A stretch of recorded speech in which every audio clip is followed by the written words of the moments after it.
O meu nome é Nádia, eu sou doutoranda em Literatura e Crítica Literária pela PUC de São Paulo e sou mestre em Educação pela USPES. Então, é muito prazeroso para mim estar falando aqui, né, numa universidade que me acolheu e que me formou como educadora, e a dissertação, a minha dissertação de mestrado, tanto quanto a tese de doutorado, são voltadas para esse estudo da literatura na escola, literatura infantil e juvenil, literatura e materialidades, né, literatura e outras artes, então sempre dialogando aí com a literatura infantil. Aí a gente vai aí para um início de conversa, né? A gente vai aquecendo aos poucos, até a gente chegar aí nessa questão da materialidade.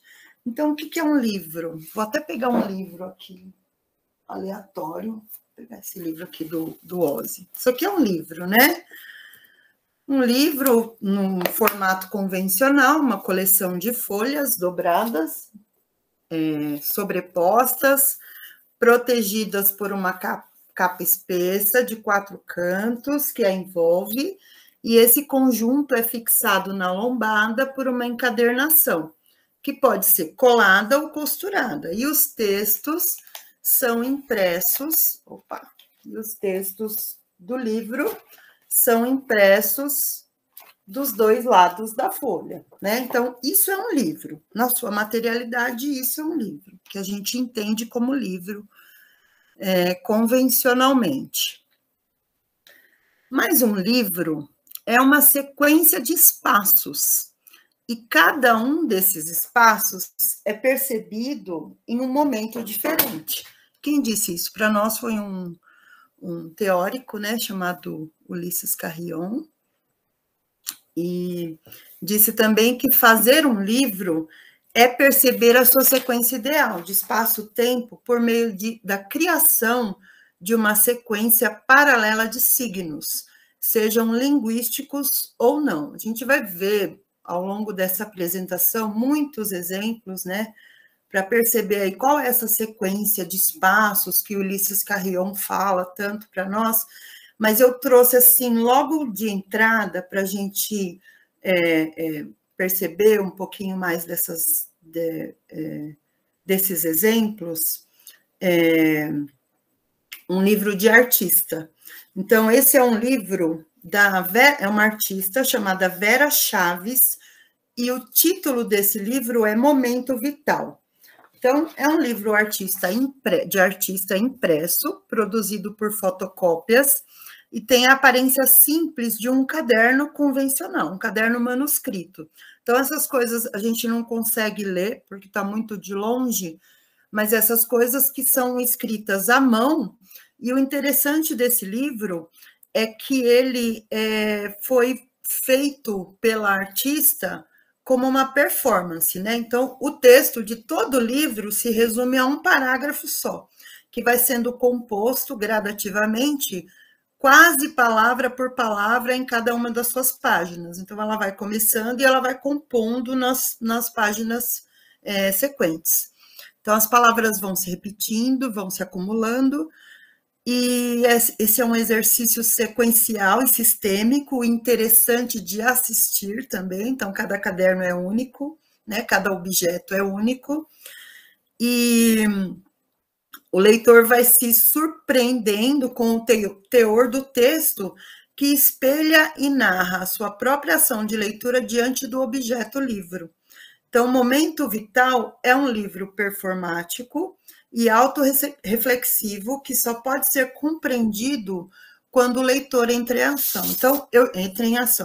Então, eu já cheguei com esse exemplo assim muito potente, muito grandioso, para a gente já, né, tomar um susto logo de cara, falar, poxa vida, mas né, qual a ideia de livro que tem aqui, né? Não é um livro convencional que a gente costuma ver todos os dias, mas é um exemplo de que a gente, como espectador, e o artista como artista, né, tem todo esse campo, né, toda essa possibilidade de apreciação.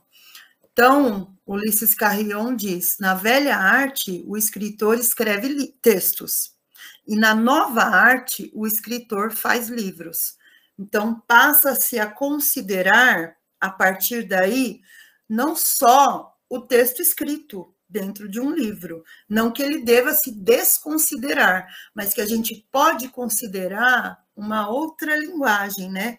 Que é a materialidade do livro. Então, atualmente, o livro já é compreendido agora como um objeto estético, e como objeto, ele passa a se observar melhor, passa a se observar melhor todos os seus elementos, inclusive de ilustração. E aí a gente vai para a questão dos livros ilustrados e os livros com ilustração. Eu só queria, eu estou sentindo, eu não consigo ver vocês aqui, mas alguém pode me sinalizar por voz, se eu estou com o áudio aberto?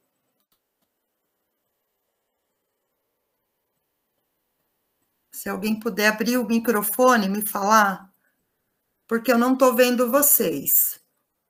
Está aberto sim, Pro. Ah, tá bom, obrigada. Não, porque a gente abre a câmera, abre o áudio, depois não se lembra mais, e para eu fechar aqui e voltar a compartilhar, aí eu já perco aqui o fio da narrativa. Então, seguindo, os livros ilustrados e os livros com ilustração. Então, agora a gente vai ver devagarzinho e vai construindo aí essa questão da materialidade dos livros, começando a pensar nas ilustrações dos livros. Então, a gente tem aí o livro com ilustração, que é o segundo exemplo, que são livros em que a narrativa e a imagem comunicam a mesma ideia. Então, as imagens estariam subordinadas às palavras, limitando-se apenas a traduzir o código escrito para o visual. Vou trazer um exemplo, tá? E livros ilustrados. Então, esses sim que são os livros que a gente vai ter um pouco mais vai se debruçar um pouco mais aí nessa questão. Nos livros ilustrados, o peso da narrativa recai igualmente no texto e nas imagens, ou seja, as palavras e as ilustrações fazem sentido lidas em conjunto. O texto pode complementar a imagem pode complementar o texto, ou a imagem pode negar o que o texto diz, né? Pode subverter, fazer uma justa posição. Então, a gente vai ver um exemplo de livro com ilustração.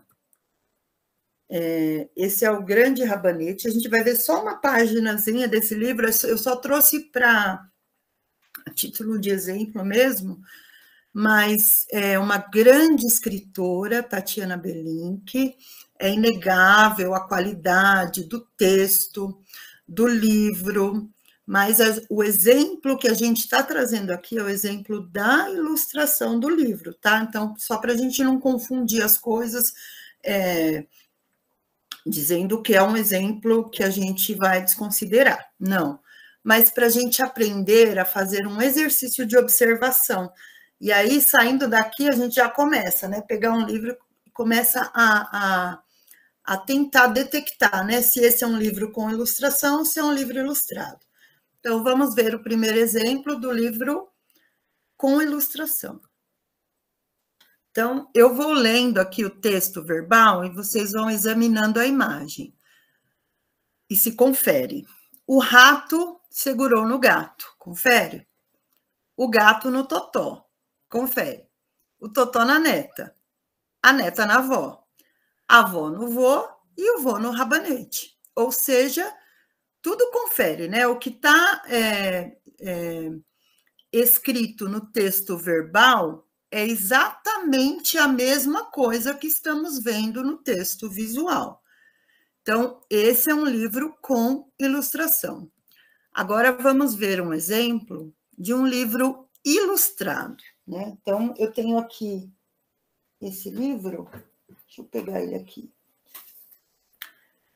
O Passeio de Rosinha, então a gente já começa a observação pela capa. Esse eu vou ler algumas páginas do livro por questão de direitos autorais, a gente não pode ler um livro completo, né? Mas uma boa parte das páginas a gente pode, já para a gente ter o nosso entendimento em relação ao livro. Então, observamos a capa, a gente vai para a primeira página. Opa, a galinha Rosinha foi passear à tardinha. O que a gente está vendo na imagem? A galinha indo passear. Mas eu acho que a gente está vendo uma outra coisa também, que o texto visual está contando, mas o texto verbal não tá contando essa parte. Andou pelo quintal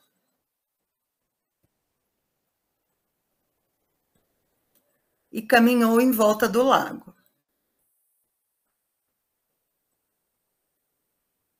Passou por cima do monte de capim. Em frente ao moinho. E aí a gente finaliza, mas eu já posso adiantar que deu tudo certo com a galinha Rosinha, mas é um exemplo para a gente perceber a diferença entre livros ilustrados e livros com ilustração.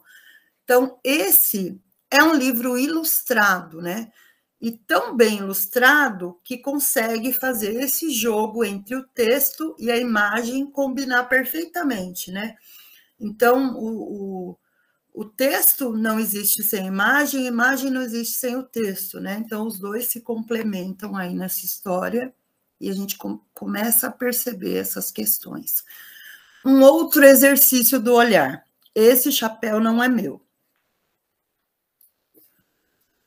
Esse chapéu não é meu. Eu o roubei.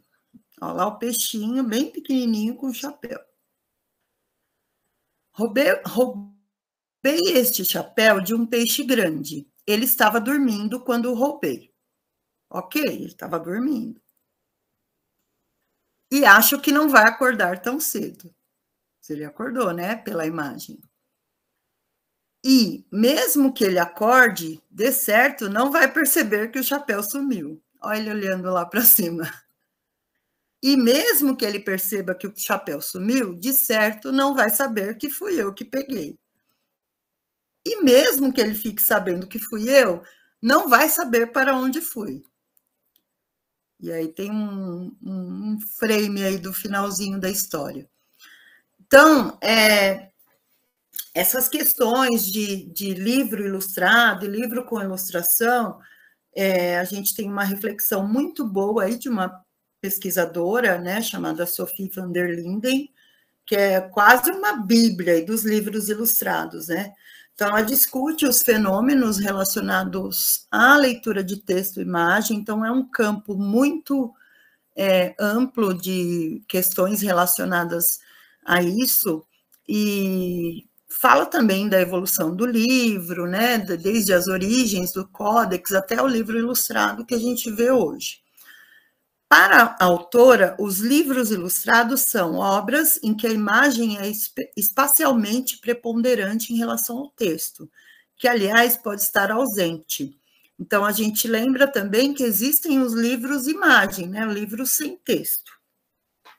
O livro imagem sem texto, aliás, tem aí uma questãozinha, né? O livro imagem, ele nunca é um livro imagem, porque ele sempre tem um texto na capa, né? O título do livro, as informações sobre o livro, né? As páginas numeradas. Então, é um livro-imagem, mas, né, tem ali alguma coisa de texto verbal. A narrativa se faz de maneira articulada entre texto e imagens.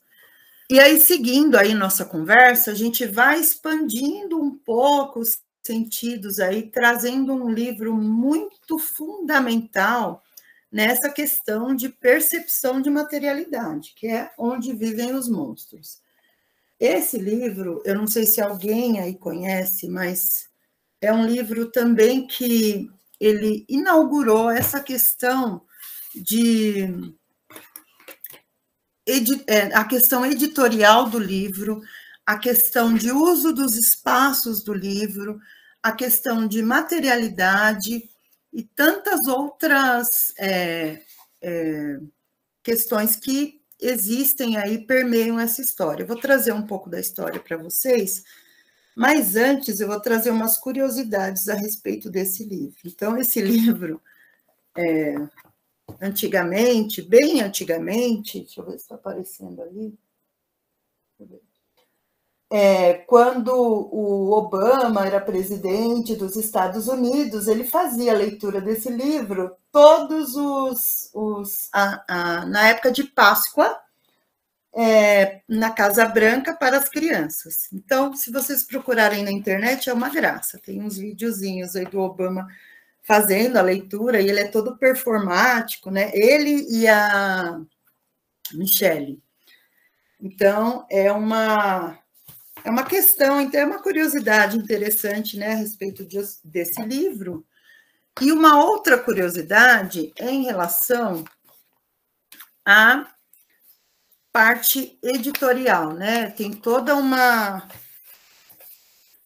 história envolvendo esse livro, né? Esse livro foi editado pela Kozak Naif, que foi a única editora brasileira que conseguiu atender a todas as demandas propostas pelo autor. Então, o autor, o Maurice Sendak, ele tinha algumas exigências, né, que queria que tivesse no livro dele, que era muito complicado na época para todas as editoras conseguirem seguir essas regras que ele queria de textura da capa, de costura do livro, né? Então, ele tinha uma série de exigências, e a editora que melhor se adequou às exigências dele era a Kozak Naif. Aí o Maurice Sendak morreu, a Kozak Naif fechou, né? E a gente tem aqui esse exemplar, que é quase uma coisa assim que a gente guardar no cofre. Saiu uma reportagem na Folha, ainda em 2020, dizendo que esses livros, nos sebos brasileiros, custariam cerca de R$300. Então, agora, né, tanto tempo depois, eu não fiz a pesquisa, mas deve estar em um preço um pouco mais alto, e tudo por conta da questão editorial. Então, não é o valor do livro, né? Mas é toda uma história que se construiu, um livro tão importante, um livro que inaugura, né, essa questão do uso dos espaços do livro, da materialidade, da narrativa, né, da metaficção também, que traz aí inserido nessa história. E aí tem mais essa historinha interessante da Kozak Naif. Então, a gente começa com a história do Max. Então, na noite em que Max vestiu sua fantasia de lobo e saiu fazendo bagunça. Aí tá ali o Max, né? Então, o que a gente pode observar? O tamanho do quadro, né, em relação à proporção de todo o livro. O texto fica do lado da página, oposto ao lado que a gente vê a ilustração, uma atrás da outra. A mãe dele o chamou de monstro, e Max disse: "Olha que eu te como", e acabou sendo mandado para a cama sem comer nada. Naquela mesma noite, nasceu uma floresta no quarto de Max, que cresceu. E cresceu até aparecerem cipós pendurados no teto e as paredes se transformarem no mundo inteiro. E um oceano surgir ondulante com um barquinho só para Max, e ele navegou noite e dia. Então, para a gente perceber aqui, é a sequência dos espaços. Então, quando Max vai entrando no mundo dos monstros, as ilustrações vão ganhando a página, vão crescendo. E o texto verbal vai diminuindo até desaparecer totalmente. Então, é a materialidade do livro conversando com a história. Então, a história não se resume apenas a texto e ilustração, mas sim a esse uso dos espaços. Aí a gente vê uma imagem, né, que tem a janela da frente. Então, a gente traz aí uma outra teórica, né, que é a Lúcia Pimentel-Góes, que diz que o leitor se constrói quando consegue atribuir significado à palavra, interagindo com um contexto. Que jogo pode ser mais divertido ou estimulante do que ler jogando ou brincando? Assim são os livros interativos, os livros pop-ups, os livros brinquedo, os livros imaginativos, os livros de artista. Esses exemplos têm um elemento em comum, são livros que exploram as materialidades. Então, o que são essas materialidades que a gente traz e propõe aqui, né? É tudo que comunica por meio da arquitetura do livro, isto é, o projeto gráfico amplamente pensado, como os elementos gráficos, o tipo de papel escolhido, a cor, o tipo de impressão, a encadernação, as dobras, o design do livro, a diagramação, o acabamento, a tipografia, os recortes, os recursos adicionais ou aplicações, o uso das seções do livro na produção de sentido, a disposição das palavras e as imagens. Então, e não só isso, mas mais coisas podem surgir aí nessa história, né? E a experiência do leitor que vai propiciar essas interações com o livro-objeto.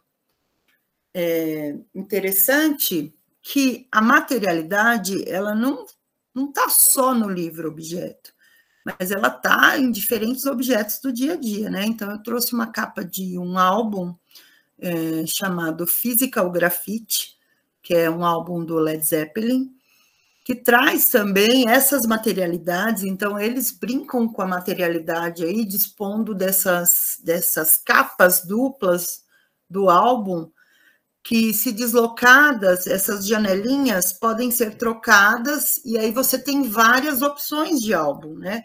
Conforme você troca, são 4 capas, se eu não me engano, frente e verso, né? São dois álbuns, e tem 4 capas, a parte da frente de dia, a parte de trás e de noite. E aí tem as janelinhas. Conforme você troca e recoloca as capas, você tem outras opções de álbum. E essas opções vão se tornando infinitas se você vai deslocando e tirando a janelinha do lugar. Então, isso é uma materialidade, né? Isso é uma forma que a gente vê a materialidade e que o artista usa para produzir significado no livro. Então, aí tem um exemplo muito parecido, que é um livro chamado Olhe pela Janela. Deixa eu achar ele aqui. Está aqui. E aí ele tem essa questão aí da janelinha, ó, bem parecida com o álbum do Led Zeppelin, que faz essa brincadeira com a sobreposição da janela com as imagens, né? Mas aí tem toda a construção de um significado aqui dentro da história, né? E aí a gente pode perceber ali por 2 páginas que eu coloquei aí, que a gente vê uma casa linda, que belo jardim, a senhora na janela, olha que simpatia, que bonitinha ali dentro da porta, cor de rosa, toda, né? Toda maravilhosa ali. Quando você abre a página, não é bem isso que a gente está vendo ali por detrás dessa porta. Ou melhor, é uma bruxa apavorante preparando uma poção para transformar seus convidados em ratos e baratas. Aí trazemos aí um outro exemplo também da Angela Lago, que é o personagem Calhado, que também brinca com a metalinguagem, brinca também com as materialidades. Então, é um livro pequenininho. Deixa eu achar ele aqui também. É um livro pequenininho, ó, da palma da minha mão, mas que traz um conceito interessante. Então, aqui tem 3 linguagens nesse livro.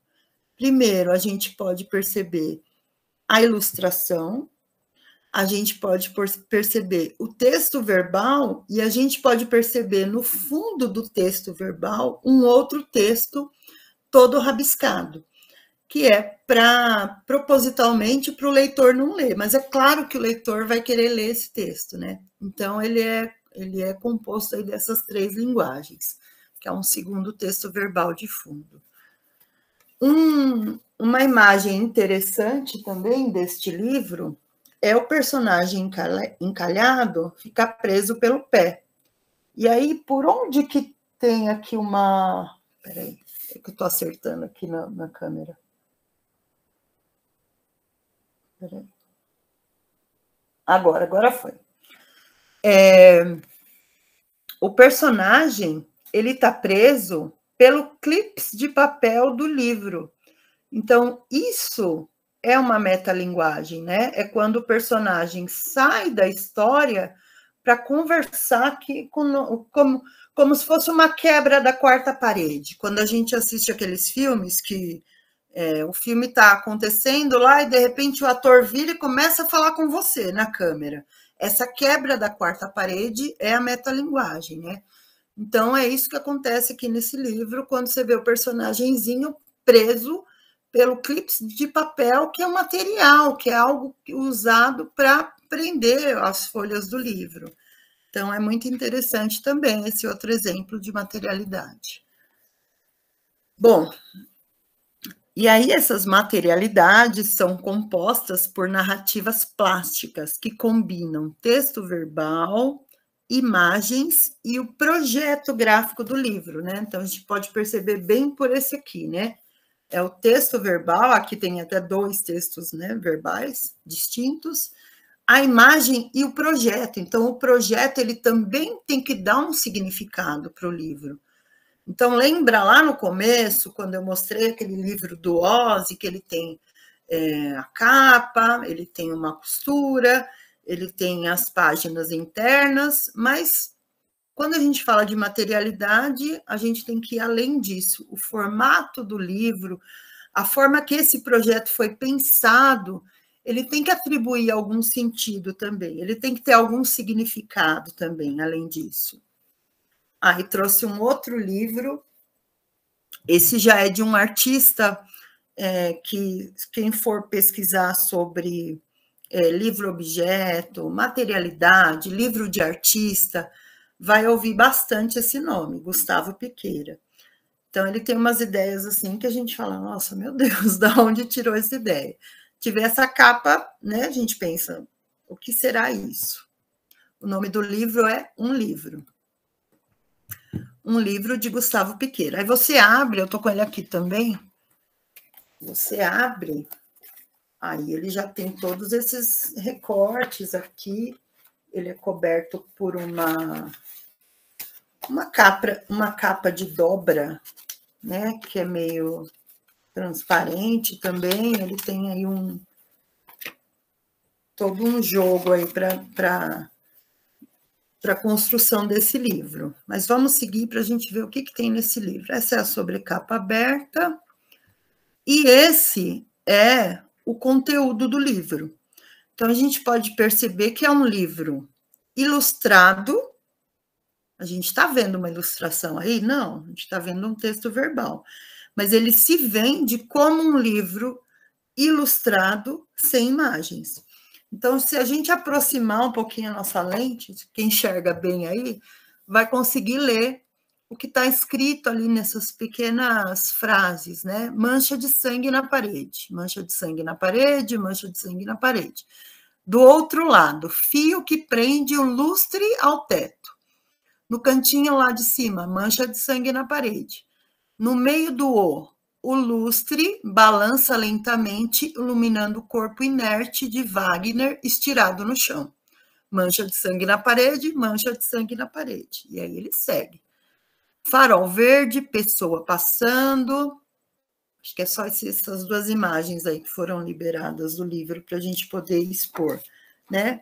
Mas aí, né, eu que tenho o livro aqui comigo, a gente percebe que ele segue toda uma narrativa construída por meio dessas imagens, né, que ele coloca como texto verbal, mas são imagens, né, isso é muito interessante, e consegue aí construir uma narrativa significativa e que tem relação com a materialidade de todo o projeto gráfico do livro. Um outro exemplo, a gente tem aí o Alcides Vilaça e o André Sandoval, que compuseram esta obra, chamada O Invisível. Então, O Invisível é a história de um rapaz, né, apaixonado por uma moça, e aí ele tem alguns desejos que, ao se tornar invisível, ele tornaria concreto esses desejos. Eu não tenho esse livro aqui, eu tenho um muito parecido, que usa a mesma técnica, mas eu vou mostrar a imagem, depois eu explico um pouquinho sobre a técnica aí dessa construção do livro. Mas ele tem esse desejo de dar um beijinho na Mara, um cutucão no irmão dela, tirar o fogo na panela e sumir com a salsicha do pão. Então, vocês estão vendo aí que ele está conseguindo realizar o desejo dele, mas, na verdade, o que está acontecendo é a Mara ali junto com o irmão. Então, o que ele pensa, o que ele quer que aconteça, não é a realidade. E como é que faz esse jogo entre o sonho e a realidade? Através de uma técnica muito interessante do acetato. Então, a editora propôs colocar em cada página um acetato, e esse acetato vai ajudando na construção da história. Então, quando se vira o acetato, é a parte da parte real, e quando o acetato está para o outro lado, é a parte que ele está sonhando. Eu vou mostrar isso mais concretamente nesse livro aqui. Deixa eu tirar a cinta dele.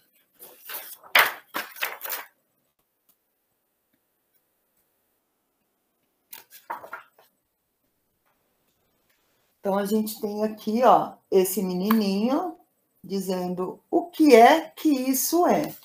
E aí a gente tem a parte do acetato vermelho, vai dar reflexo aí, do acetato vermelho dizendo uma raquete aqui não é. Mas se a gente tira o acetato de cima,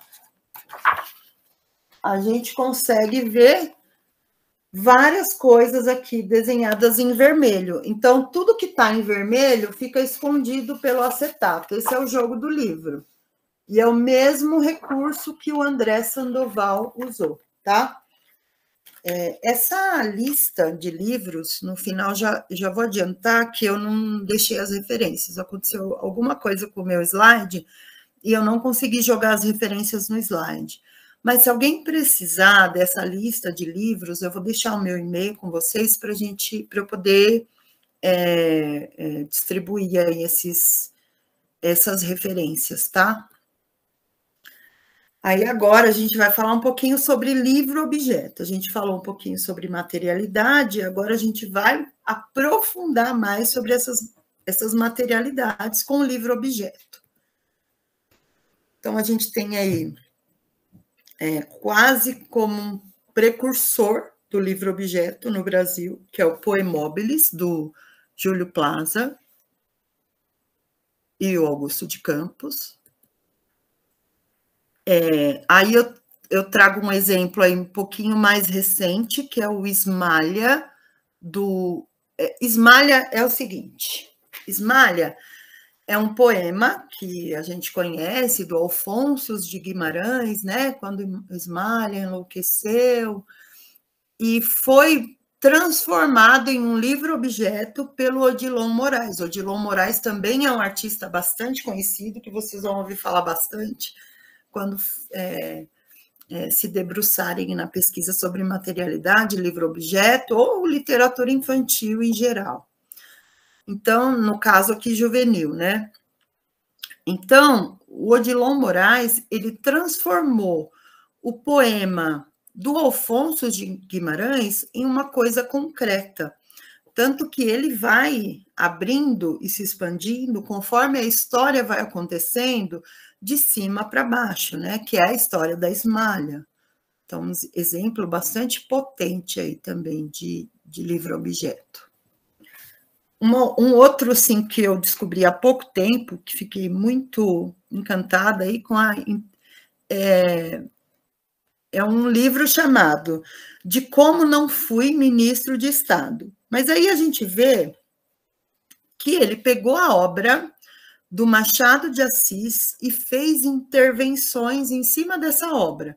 Então, é uma intervenção num livro original, como se eu pegasse um livro aqui da minha estante e, né, desenhasse por cima, né? Os desenhos do artista em cima da obra do Machado de Assis já produz uma outra narrativa, porque ele combina movimentos, imagens e produz um outro livro, um segundo livro. Então, a gente tem aí várias questões para pensar, né, em materialidade, inclusive dentro do próprio texto. Então, quando a gente pensa assim, mas aí um livro comum, que eu pegue um texto verbal, eu não consigo encontrar exemplos materiais? Consigo. E aí eu vou trazer um livro bem antigo, que tem uma questão que é quase imperceptível para a maioria das pessoas, mas que, em contato com uma dissertação muito preciosa, de uma professora minha, que é a Maria Rosa Duarte de Oliveira, ela traz um exemplo aí incrível da materialidade dentro de um livro do Machado de Assis. Então, a gente vai ver a seguir. Então, tem esse jogo do texto, a tipografia também é um recurso para atribuir sentido, e quando o texto subverte a imagem, que foi o que eu disse lá no início, né? Também tem um jogo aí bem bacana para a gente conhecer. Então, aí a gente vê o Machado de Assis, a gente vê a famosa dedicatória, né, do Memórias Póstumas, que se todo mundo que já leu a Memórias Póstumas não ficou impressionado com essa dedicatória, né, eu duvido que não. Então, a dedicatória diz: ao verme que primeiro roeu as frias carnes do meu cadáver, dedico, como saudosa lembrança, estas memórias póstumas. Bom, então vamos ver. Aqui é um facsímile da obra mais antiga que eu consegui encontrar do Memórias Póstumas, que tem essa construção material que eu queria trazer. Então, está aqui. Ao verme, que primeiro roeu as frias carnes do meu cadáver, dedico como saudosa lembrança estas memórias póstumas. Se a gente traçar uma costura entre as palavras, a gente vai observar isso aqui. Então, aí eu trouxe a fonte, né, a escritura semiótica de Memórias Póstumas, da professora Maria Rosa, que traz uma cruz invertida, né? Então, essa dedicatória, ela é uma materialidade também. Então, algumas pessoas enxergam aí uma cruz invertida e algumas pessoas enxergam também uma lápide. E tudo tem relação com a história do livro, né? Então, a história é de são as memórias póstumas de um cara que já morreu, né? Então, isso tem muito a ver.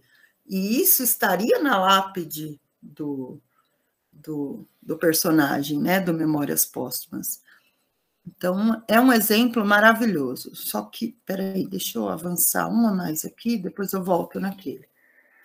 Então, a dedicatória, a disposição das palavras que estão em formato de lápide, os capítulos e a interação entre os capítulos do Memórias Póstumas.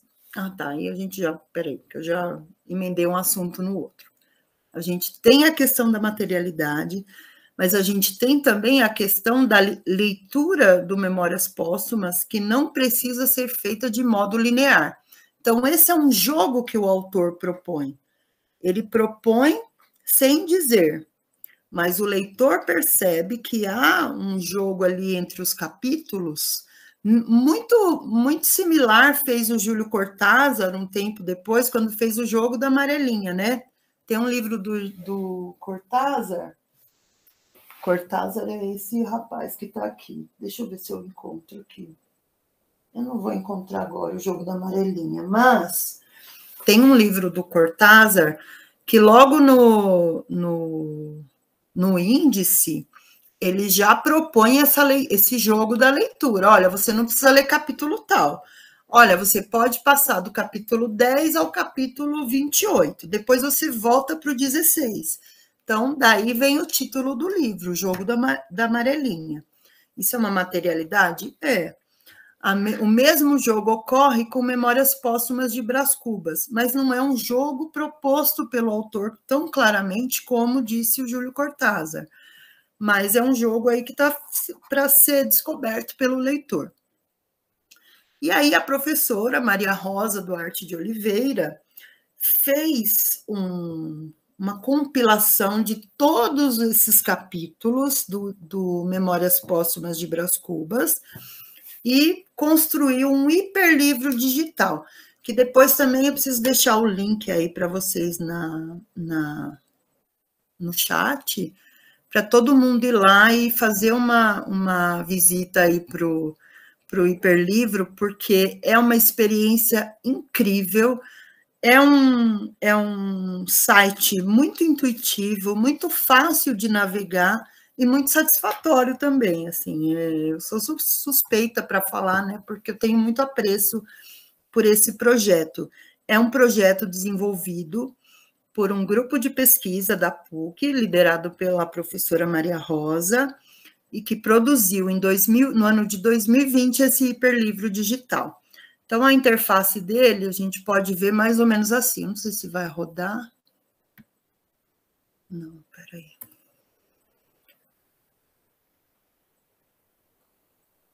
Ah, vai rodar. Então, ele tem alguns duplos ali embaixo, que se você clicar, abre uma nuvem de palavras e cada palavra dessas leva a um capítulo do livro. Aí abriu aí o capítulo As Moscas. Morriam nasciam outras, e eu continuava as moscas. Aí clica, tá, não abriu um outro capítulo não. Eu deixei um gifzinho porque é o que o slide permite, tá, gente? Mas eu vou deixar, é fácil também, se eu esquecer de deixar ou alguma coisa acontecer, www.hiperlivro Memórias Póstumas, www.hiperlivromemoriaspóstumas.com.br, é melhor eu colocar depois no final, né, porque a memória tá maravilhosa, mas, assim, é uma experiência incrível, e, assim, entra num dia, navega um pouquinho, entende como funciona, entra em outro. Então, são vários duplos. Interessante que o primeiro, ele não é... Ele é teórico, ele não tem os capítulos do livro, mas ele tem verbetes, ele tem alguma fortuna crítica, né, para a gente... Como os livros também, convencionais, que a gente vê, que tem ali a seção da fortuna crítica, né, a seção dos verbetes. Então, é um hiperlivro digital, assim, sensacional, fenomenal projeto. Vamos seguir. Bom, aí tem aí o Pinóquio. Temos o Pinóquio, maravilhoso também. É um livro do Alexandre Rampazzo, o mesmo autor desse livro aqui que tem o acetato, né? O que é que isso é? Então, o Alexandre Rampazzo também é um autor que pensa muito nessas questões de materialidade e pensa muito detalhadamente em seus projetos, né? Então, eu tenho aqui o Pinóquio e o livro Pinóquio, o livro das pequenas verdades. que vem trazendo a questão material desde a capa do livro. É um livro muito tocante, é um livro muito bonito, assim, desses que eu trouxe aqui, se alguém se interessar por algum livro, acho que todos os exemplos que eu trouxe foram incríveis, né? Mas esse aqui, no sentido sentimental, ele é um dos mais interessantes. Então, ele tem, desde a capa, uma questão material. Então, eu estou aqui, né, acariciando a capa, porque ela tem uma cor e uma textura que lembra a madeira, né? É a madeira que construiu o boneco do Pinóquio. A tipografia, onde está escrito o título do livro, é uma serigrafia. E quem conhece a técnica da serigrafia sabe que ela nunca vai ficar igual, uma nunca vai ficar igual à outra. Então, esse livro que eu estou segurando aqui não é idêntico ao livro que vocês estão vendo aí no slide, porque é um outro exemplo. Eu copiei e colei da página da Amazon, essa capinha aí do Pinóquio. Então, essa técnica da serigrafia, o meu, por exemplo, não tem as manchinhas, tá vendo a manchinha ali no P do Pinóquio, no O do final da palavra Pinóquio? O meu já não tem. Então, é uma técnica que nunca vai conseguir se repetir identicamente uma à outra, que é o que acontece com qualquer objeto fabricado de madeira. Então, ele também quis trazer essa sensação de que é algo único, de que você está com um objeto único na mão. As folhas de guarda também tem que fazer sentido com o projeto, né? Se a gente está pensando num projeto de materialidade, então ele todo tem que fazer um sentido. Então, aqui as folhas de guarda, elas são uma reprodução das mangas da roupinha do Pinóquio, né? E aí segue. A gente tem a dedicatória ao meu pai, em memória, pelas conversas que finalmente hoje temos e que guardo aqui comigo, porque compreendo nesse instante, neste agora, em que me vejo refletido. Então, é um livro que traz muito a questão do espelho, do reflexo. Quando a gente vê que ele faz essa dedicatória ao pai, a gente pensa muito assim na questão da psicanalítica mesmo, né, da história do Pinóquio, porque é uma história de perda, é uma história da perda do pai, é uma história da relação do menino com o pai, né? Então foi muito delicado ele fazer essa dedicatória ao pai dele, né? Porque o Pinóquio é uma história que remete muito à relação do pai com o filho. E aí, a materialidade, a questão da construção do livro. Então, era uma vez uma árvore, ele traz aqui, ó, como uma árvore que queria ser um menino. E aí, eu não queria estragar a experiência, mas como eu já trouxe aí o livro aberto, aí ele vai se expandindo. Então, toda essa história do Pinóquio, né, que o nariz vai crescendo, vai crescendo, vai crescendo, foi usado como recurso narrativo aqui na materialidade do livro, mas não vou adiantar muito da história, não, porque é uma história muito linda mesmo. Temos aqui a menina dos livros, né, e nos slides anteriores eu comentei sobre a tipografia, né, então desde a capa a gente já percebe algumas questões aí na tipografia que a exposição gráfica dessas palavrinhas aí fazendo sombra ao livro, né, indicam aí uma questão de significado, uma comunicação, uma materialidade, né? Aí, peraí, Eu não tenho esse slide, mas eu tenho o livro aqui. A folha de guarda do livro, isso aqui é uma chave que não faz parte do livro, eu que coloquei aqui, mas eu vou aproximar bem de pertinho. A folha de guarda do livro tem várias histórias. Tem algumas fábulas, tem algumas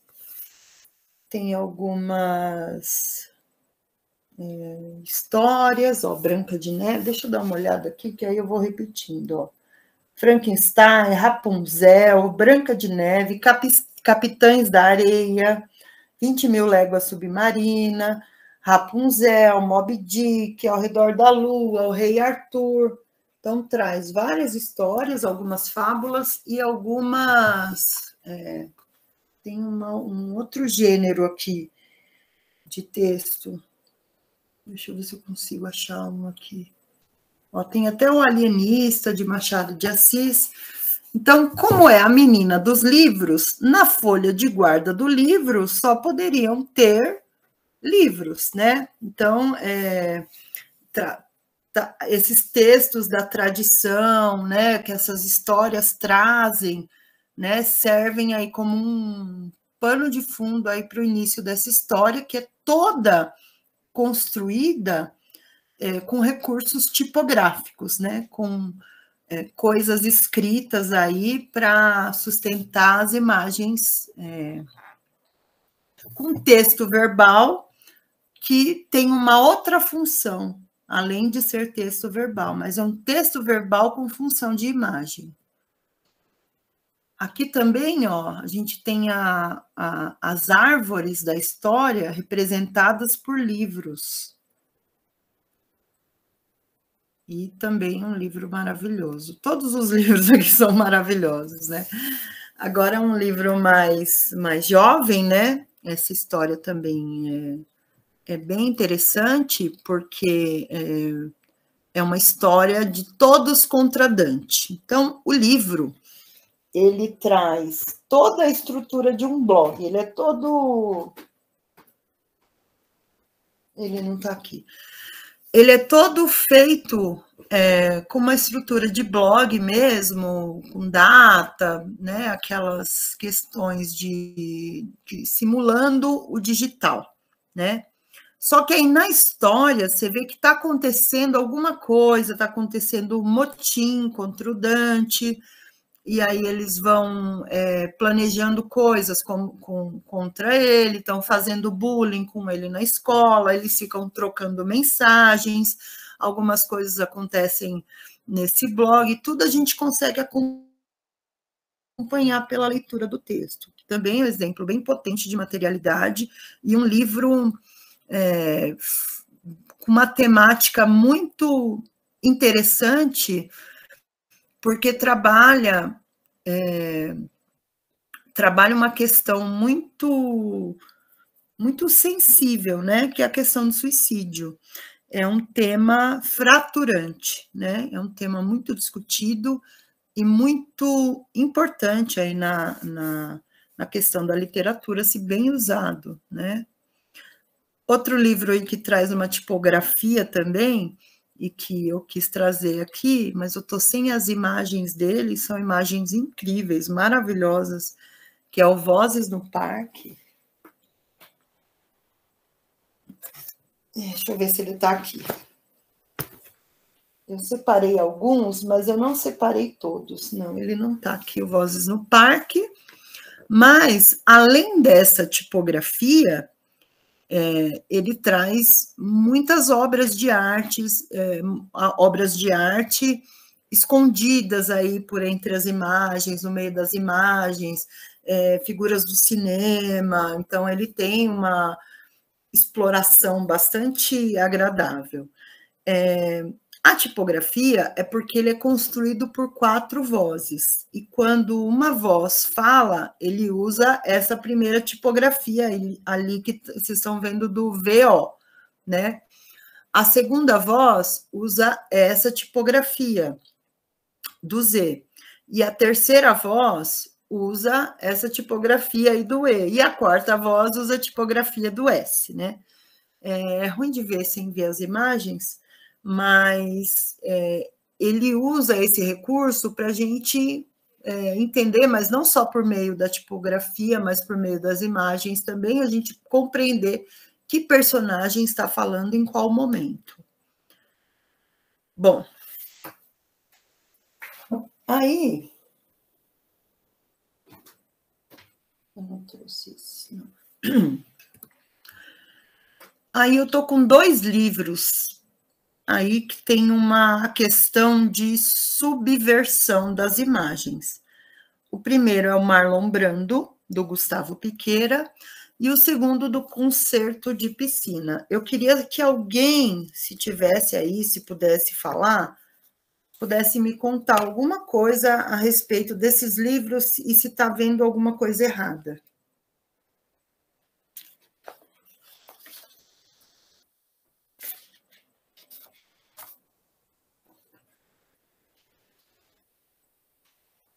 Aí eu vou aproveitar para beber uma água. Tem tempo, gente. 8h30 agora. 7h30, 8h30. Já está na hora de encerrar, né? Gente, a gente vai correr um pouco. Deixa eu só beber um pouquinho da água. E se ninguém quiser falar, a gente segue. Eu acho que eu falei demais. Bom, pode ser que alguém tenha percebido e não queira ter aberto o microfone, mas essa imagem aí do Marlon Brando, a gente sabe que não é o Marlon Brando, né? É o James Dean, né? Uma provocação, uma subversão. O texto disse uma coisa e a imagem disse outra, né? Tudo que a gente estava falando até agora. Concerto de piscina, também um outro... se você jogar no Google lá, concerto de piscina com C, vai aparecer. Você quis dizer concerto com S. Mas, na verdade, é um livro sobre um maestro que dá um concerto com C em uma piscina, né? Então, todos esses jogos, essas subversões também fazem parte da materialidade. Eu vou procurar ser mais breve agora. O troca-tintas, que também subverte através das cores. Olha ali o algodão doce verde, né? Uma nuvem verde. Então, são detalhes quase imperceptíveis, né? O papel que é utilizado no livro, o formato desse livro, a qualidade da impressão, a materialidade ganha importância estratégica na narrativa e hoje é cada vez mais utilizada de forma consciente pelos autores. Isso é muito legal, porque a gente vai ter cada vez mais livros mais desafiadores para a gente poder analisar, né, e poder desvendar os segredos desses livros. O livro que tem materialidade, ele valoriza o formato para reforçar o conteúdo. Então, se o formato do livro é inclinado, ele não é inclinado só para ser bonitinho, mas que é uma história aí de um bebezinho descendo a ladeira e todo mundo correndo aí atrás do bebezinho. Então, tem toda essa questão de criar o sentido. O Bárbaro, que é um livro compridão, ele também não é um livro compridão só por ser, mas ele tem toda essa questão de significado, né? Que o Bárbaro, ora está embaixo, ora está em cima, ora está embaixo, ora está em cima. E o final é surpreendente, não vou contar aqui, mas tem relação aí com o tamanho do livro. A materialidade provoca, reivindica esse lugar do livro, convida o leitor para um momento de interação, fazendo o leitor tocar, manipular, pensar, né? A figura do autor é repensada a cada publicação, e a materialidade conecta distintas linguagens artísticas, né? Então, a gente não fica mais preso somente à linguagem literária. Significado, subjetividade, né, estudado aí pelos fenômenos estudados por Charles Peirce, né, na semiótica peirciana.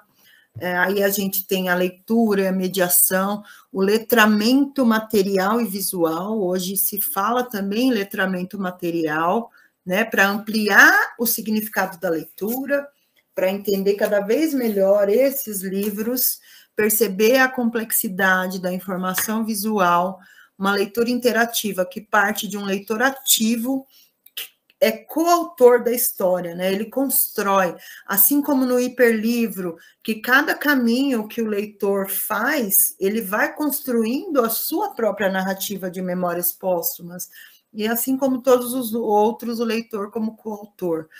O leitor do corpo, né? Paul Zumthor fala muito bem sobre isso, promovendo a expansão dos sentidos.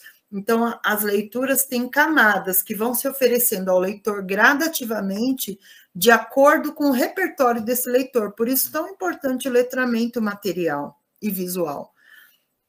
A leitura, a mediação, o convite ao jogo do livro, a descoberta, os desafios por meio da interação lúdica, o leitor mais ativo, o leitor aberto às experimentações, o livro lido na sua integralidade, quer dizer, a gente lê até o código de barras de um livro, porque ele tem um significado. Tem um livro aqui, rapidinho, gente, eu estou correndo agora. O Pato Coelho, né? Que é um livro todo trabalhado ali na questão da figura e fundo, né? Que a gente não sabe se é um pato, se é um coelho. No final, até se você ler o livro na sua totalidade, você vai perceber que tem significado até no código de barras, né? Então, esse é ler o livro na sua integralidade, ler a capa, né? Por que a capa do Pinóquio é daquela cor que lembra o boneco, e tudo isso ajuda no acesso a essas obras, né? A inteligência visual também, né? Que é um campo também de estudo que introduzindo aí o alfabetismo visual, que pode ser feito por qualquer um que sinta a necessidade de expandir seu próprio potencial de fruição, observando com profundidade aquilo que experimentamos. As decisões visuais dominam grande parte das coisas que examinamos, identificamos, inclusive na leitura. A inteligência visual aumenta o efeito da inteligência humana e amplia o espírito criativo. Não se trata apenas de uma necessidade, mas de uma promessa de enriquecimento humano para o futuro. E aí, com essa mensagem dessa teórica, a gente encerra. E muito obrigada, gente. Desculpa aí pelo avanço aí, avancei 6 minutinhos do horário de vocês, mas eu acho que está tudo certo. Deixa eu parar de compartilhar.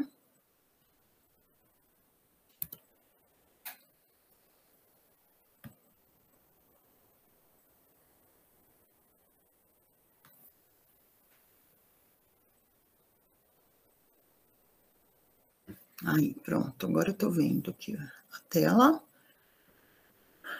Bom, a Marialda me deixou com uma tarefa, que era para eu deixar para vocês, como eu não tinha como ter acesso ao chat antes, então eu vou deixar para vocês o link para vocês preencherem a lista de presença, tá, gente? Deixa eu dar uma olhadinha aqui. Onde que tá? Aqui o Forms. Compartilhar com vocês, tá, gente? Só um minuto.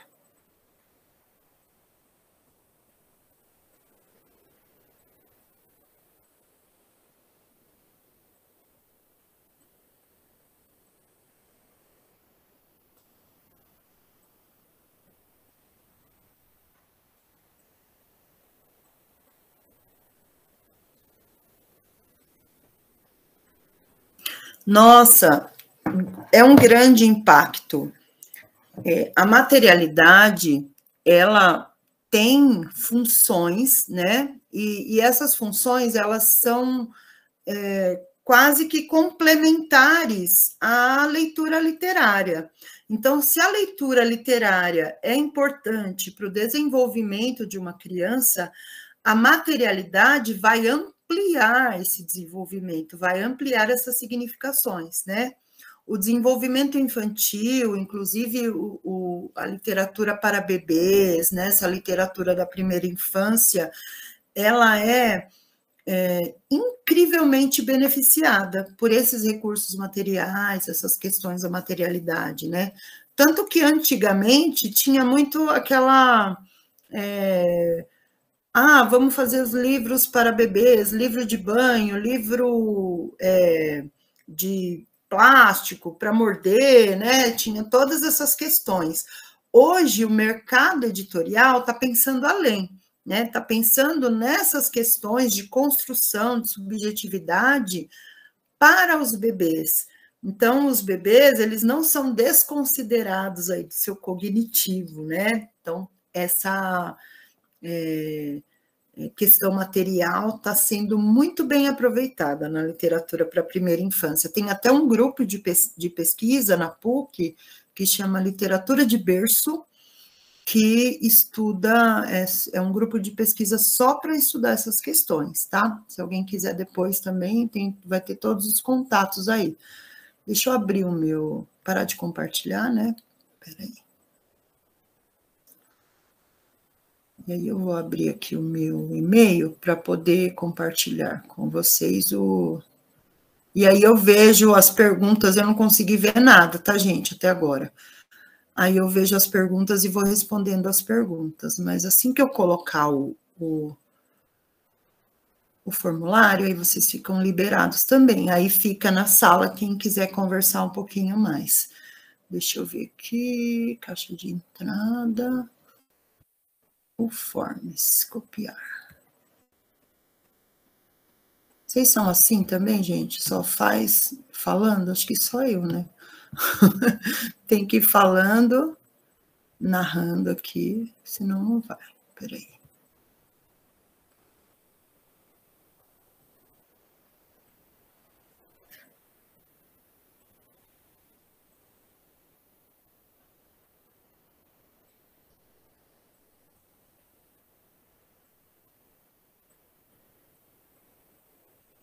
Agora sim.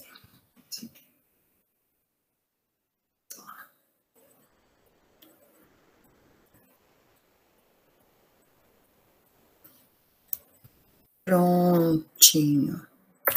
Gente, então coloquei no chat aí o Forms para vocês, tá? Aí desculpa aí uns minutinhos de atraso, mas é que o assunto é interessante mesmo, né?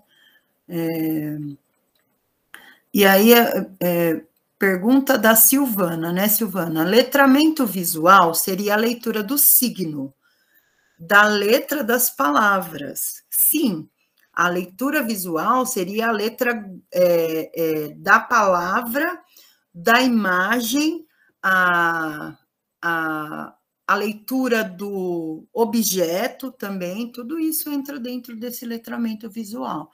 Letramento material seria das imagens todas da vida em geral, das experiências da vivência. Olha, um pouquinho diferente. O letramento material seria mais relacionado à questão do objeto, né, do livro, eu mostrei até o exemplo do disco também para vocês, né, mas a leitura do objeto, como esse objeto produz significado, como esse objeto conversa com você, como que ele comunica, o que ele está querendo, né, dizer, com a forma que ele foi feito, que ele foi produzido, o material que foi utilizado, aí tem toda aquela lista ali, a cor, né, que foi utilizada. Eu tenho um livro aqui da Cora Coralina que chama As Cocadas, que vários de vocês acho que devem ter visto As Cocadas. E o livro, ele é todo marrom. E esse marrom lembra muito as cocadas, mas lembra também a terra de Goiás, né? Que a terra de Goiás é uma terra avermelhada, né? Meu pai era de Goiás, eu já estive em Goiás, a gente, né, tem essa noção. Mas o interessante aí é do enriquecimento do repertório da criança, porque a criança, muitas vezes, não tem esse repertório. Eu estive em Goiás, eu sei como é Goiás. Não, né? A não ser as crianças de lá. Mas tem toda essa relação também, tá? Com a materialidade. Deixa eu ver se tem mais uma pergunta mais para cima. Ah, a Rosinha nem percebeu a raposa. Ah, eu não estava vendo, gente. Mas é isso. A questão do... Ali, o Lucas falou, né? Por enquanto, não sei. Eu acho que ele estava falando do livro do Marlon Brando e do concerto de piscina, né? Então, é isso. Acho que as dúvidas foram respondidas. Muito obrigada, viu, gente? Muito obrigada, foi muito bom estar aqui com vocês. Eu acho que a gente já pode encerrar, né? Obrigada, gente. Obrigada. Tchau.